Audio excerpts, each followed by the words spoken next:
I'm here today with Raj, and we just thought it'd be great to have a conversation with Raj, and hopefully it would be interesting for you guys to hear him speak about all things VC, fundraising, and all the above. So, Raj, here we go. Yeah. So, would you mind just sort of giving some context around So firstly, so I'm a little bit humbled by all of you guys. You're all really successful. So hopefully I'll give some things that maybe promote a discussion, as it were. So just my background. So I started actually in advertising, and then I went to do an MBA in Switzerland. And in those days, everyone that did an MBA, they went to investment banking, consulting, all that sort of stuff.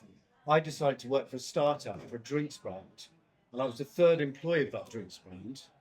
And that drinks brand was actually Red Bull. So not a bad choice, right? So obviously I'm the marketing director for the UK and Ireland for Red Bull, and then grew that brand pretty successfully. And then at one stage it was bigger than Coke. I then made the first mistake as a founder. I exited early. So I exited and I was offered a shitload of money, and then my boss stayed on. He now runs his own family office. He's buying fighter jets on the internet.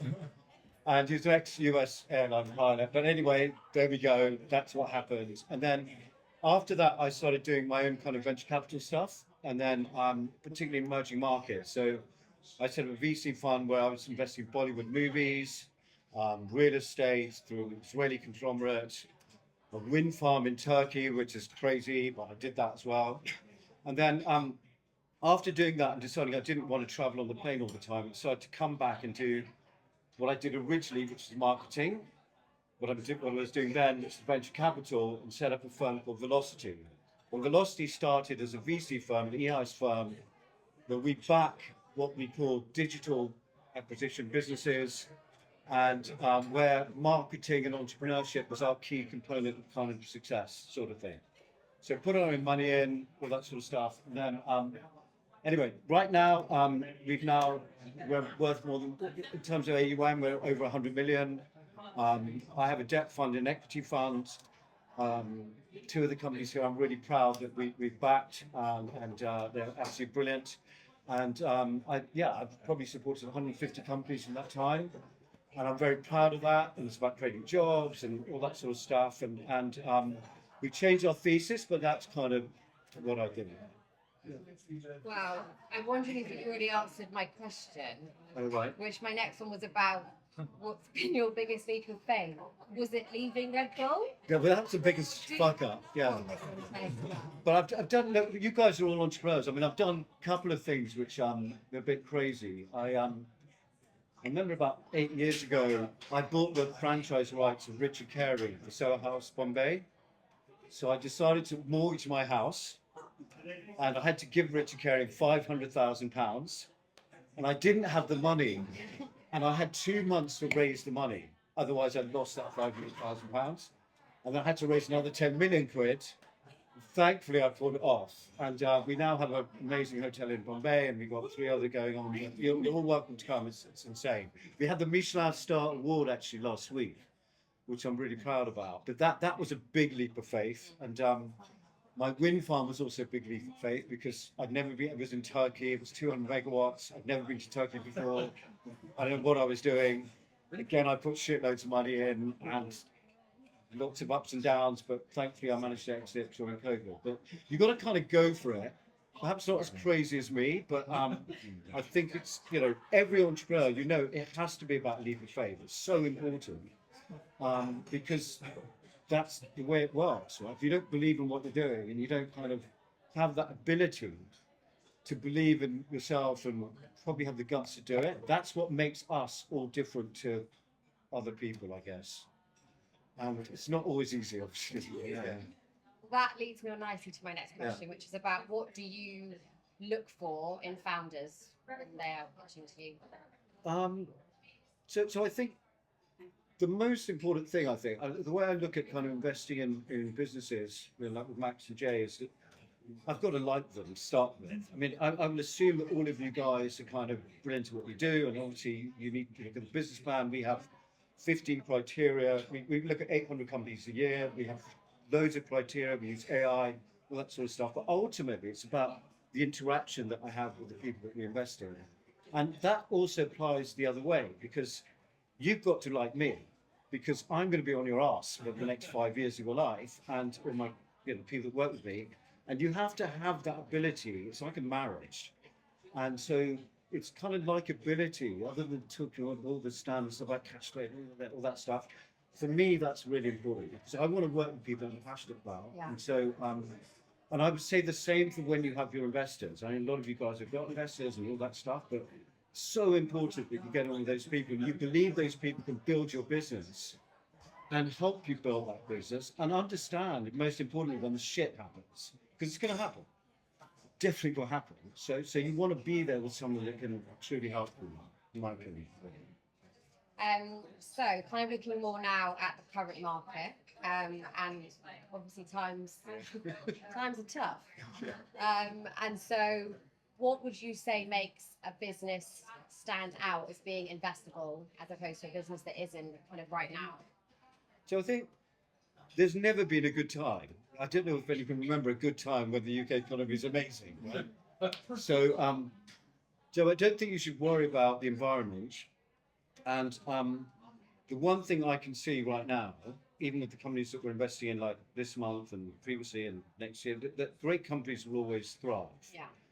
What we look for, though, is slightly more stringent than perhaps it was 2-3 years ago. So, which is, a lot of you guys have obviously hit that level, but we don't invest in anything that has at least £1 million worth of revenue, probably co-investment.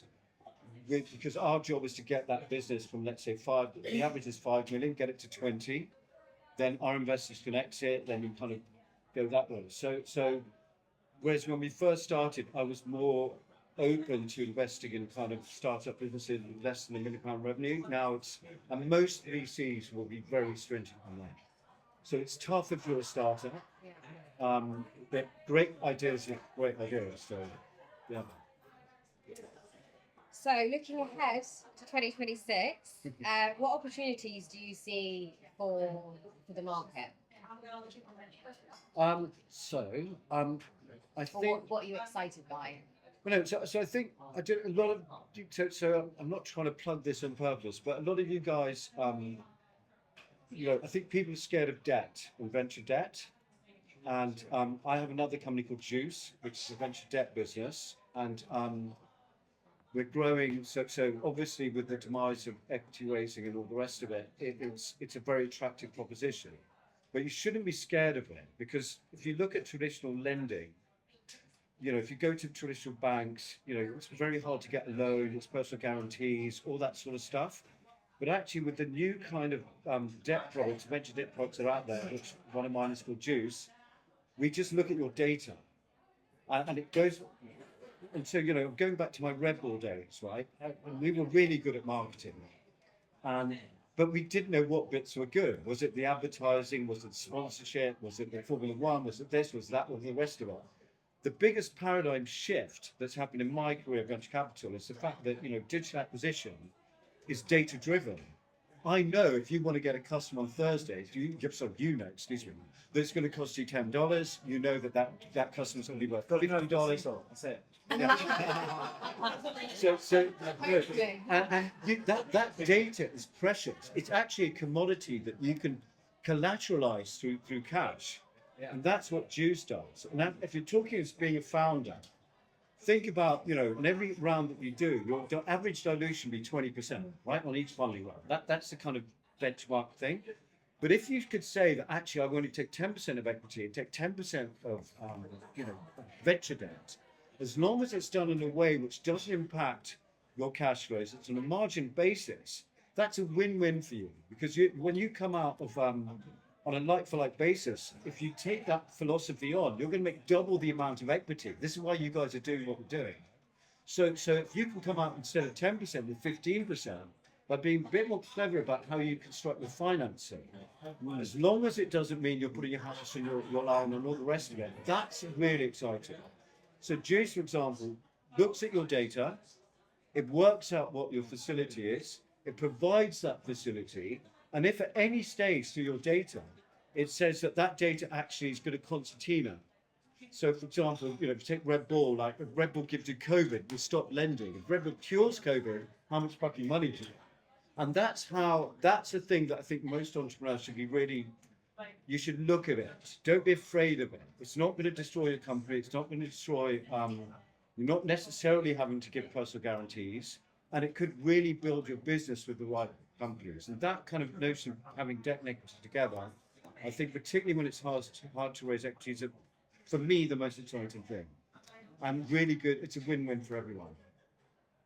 You should definitely be doing juice. So we need to tell you about that. Right. So are there any particular sectors that you're particularly interested in at the moment, or any case studies of companies that you're working with, of course, apart from the two here this evening, that you're, that you're excited about and you see big opportunities in? Honestly, I just think that I'm very agnostic about what I invest in and what we invest in, excuse me. A great company is just a great company, right? And we have certain criteria attached to it. I don't believe in kind of market dips and ups, and obviously that's better for me as a venture capitalist because I'll probably get a better valuation, but ultimately it's worthless as long as the company's good. So I don't really believe in market fluctuations that much personally. Maybe that's stupid, but I believe in great companies, great founders, and backing them. And the other thing I think the other thing you guys may be thinking about is how much to raise, right? And what because I know we had a chat, for example. You can either have a scenario where the best thing is probably if you're trying to raise 3 to 5 million quid or whatever you might be doing. We're having this discussion, and do you want to raise all that money now?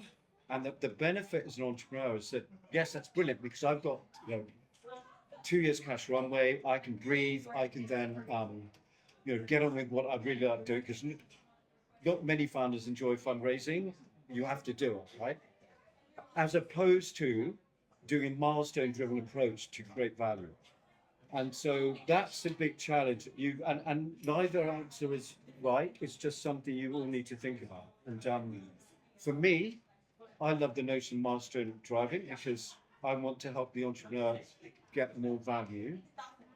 And I want to try and invest with that company as we go along with co-investment. That to me is the perfect model. But the downside is the constant fundraising. So, yeah. And then kind of going back again a bit to the market in the UK, have you seen quite a few companies sort of taking things outside of the UK? And if so, do you have any advice for anyone considering going global? So I think every company in the UK should have to have aspirations to go outside the UK, in my opinion. So we won't invest in a company that doesn't have aspirations to go beyond that. And the good thing about the UK is that it actually, second to China, is the best environment for online digital, kind of purchasing. So it's better than the US in terms of propensity to buy. So actually, the way you can look at the UK, the way we look at the UK, because obviously the big bucks is in the US and in China, and to some extent in India. But actually, if you create a business in the UK and it works, and if, for example, it's a digital acquisition business, for example, a B2B business, that's a great test bed to then go global. If you don't have that aspiration, then that you're missing a track. And the other thing that, going back to my days, again, Red Bull back in the late 90s and stuff, the barrier to entry, one of the biggest shifts in kind of, what we are all trying to do, is that the barrier to entry to compete with the big boys is gone. If you imagine back in the 70s and 80s to try and do a drinks brand or a tea brand or, it was different, but a lot of consumer-driven brands, to compete with the Procter and Gamble's and Unilever, this and that, or Frankies, you couldn't do it. You have to get your listing, you've got to do that. All of that's gone. So you have to have an aspiration to look global. And the other aspect of looking global is that it changes your multiple dynamic enormously. So if you look at a kind of UK business on a multiple basis, if you say for example, take any sector, you can call it 2x in revenue, 3x in revenue. But if you've got an aspiration to go to India or to the US, that multiple goes up dramatically. But going abroad, there are challenges, right? So if you want to go to the US, you've got to be there. So and you've got to spend shitloads of money. And if you're not there, they won't invest in you. It's probably easier going east, but absolutely, I think certainly for me, if a business needs to be scalable and needs to kind of expand its horizons, and that's good for you guys, and it's cheap to do relative to what it used to be. And look, I know you guys are obviously doing that yourselves, right? Which is super exciting. So, and that's really important to us as investors. Yeah. So, touching on AI, how do you guys use AI in Velocity? And in what capacity do you want to see the companies that you're investing in using it, if at all? We've got rid of 2 people in the company because we can AI it now. So, I'm sorry to say. So when we analyse our investment docs, if we get 800, we literally can do it like that. We create our own algorithms, they're proprietary. So I think all of us need to embrace AI. However, I'm not an AI specialist. I'm not there to invest in an AI business because there are much bigger VCs that really get AI and will throw lots of money at it and all the rest of it. I think as long as as a company you're using AI to maximize your efficiency, which I know a lot of our businesses do, that's all I can say.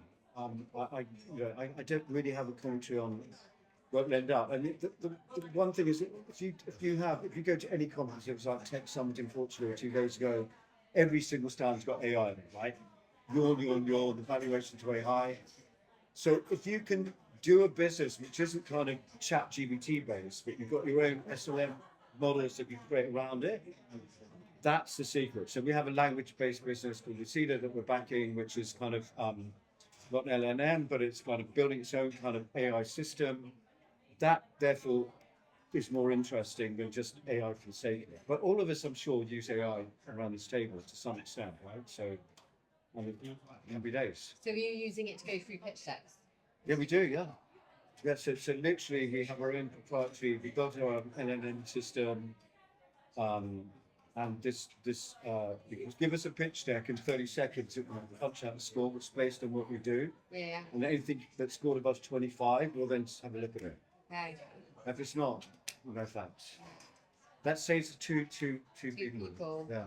Well, hopefully they've gone on to some lovely jobs. Sorry? Yeah, they have. So I'm not sure if this is anyone in the room, but what advice would you give to a company that's looking to potentially exit soon? Again, a lot of you guys are kind of in that space, right? So I think the one thing to me is that it's not a fluke to get an exit. It can be, but the best companies I see are kind of planning for that. So we have a consumer brand that's supporting Procter & Gamble for a year, and you can start those conversations. So it's something you need to start discussing. I know, for example, some of the companies here are already having those discussions. So you need to have that early. The thing you need to work out as well is when you want to exit, how you want to exit. So a lot of founders may want a partial exit. So you've been working for 5 years, earning no money, and actually I need to get out, I need to pay my mortgage. And I think that actually is fair enough as long as you're still embedded in the business. So it doesn't have to be full exit, it can be partial exit. IPO is obviously challenging. But yeah, if you aren't interested in exit, you need to kind of, it's a 1-year business plan for yourselves and for us as VCs. Yeah. So I've got 2 questions left. Okay. What is the best piece of advice that you've ever received? Okay. So look, we all have to be positive, right? Because that's what you are if you're an entrepreneur. I'm going to give you advice about negativity because all of us are going to go through shit.